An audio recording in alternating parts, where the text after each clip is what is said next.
ang lahat. So ngayon, we are here na naman wait lang, napakita ko muna sa inyo yung ticket ko. Ayan, dito naman tayo sa To Go. Ayan guys. So, ayun, same naman, accommodation.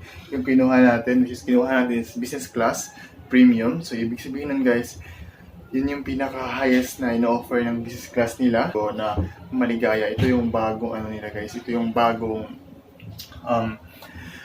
barko ng To Go. And ayun, papakita ko sa inyo ngayon kung gaano siya kaganda. Actually guys, gumawa na ako ng dating vlog o dating video or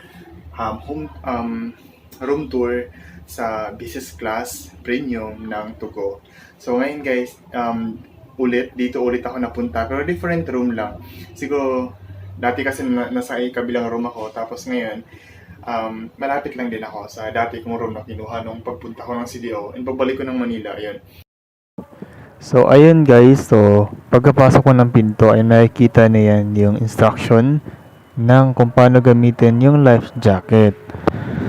So, ayun guys, meron silang TV kaya lang hindi gumagana o gumagana man guys, pero I don't know kung paano.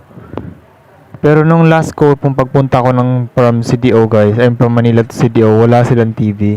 Siguro bago pa nila ito nilagay o di kaya baka hindi lahat ng rooms nila meron ganito. Kaya lang guys, hindi iba. Hindi ako marunong paano gamitin or parang design lang ata yun. So ito yung pintuan nila guys, So ayan, meron yung isang ilaw na yan.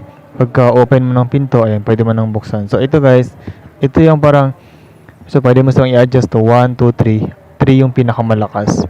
So di ba pag nasa barko ka, pag nag-announce sila, ganun. Ayun, ito yung pindutin mo lang yan pag gusto mong i-on yung aircon. Pag malamig na, patayin mo na, parang ganun.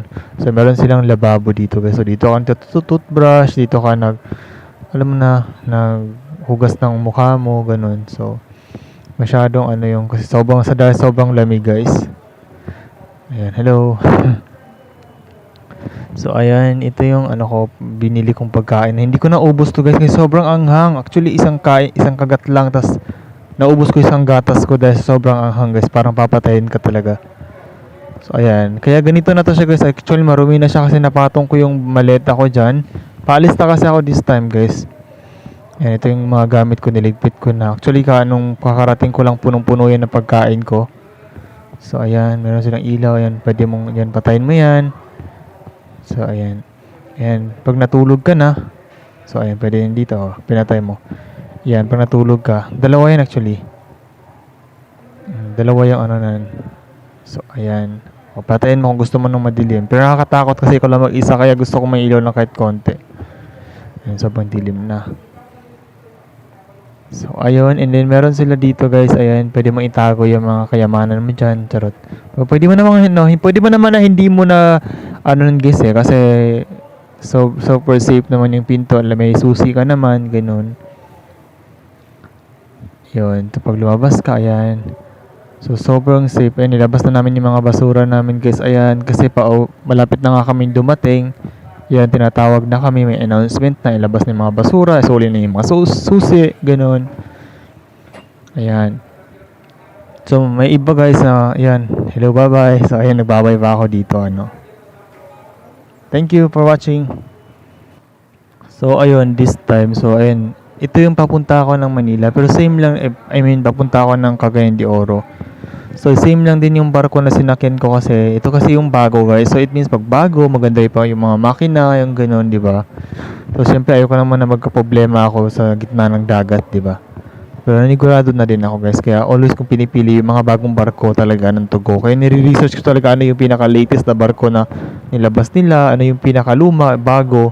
Kasi ayoko sumakay ng luma guys kasi baka masira agad yung makina, yung gano'n.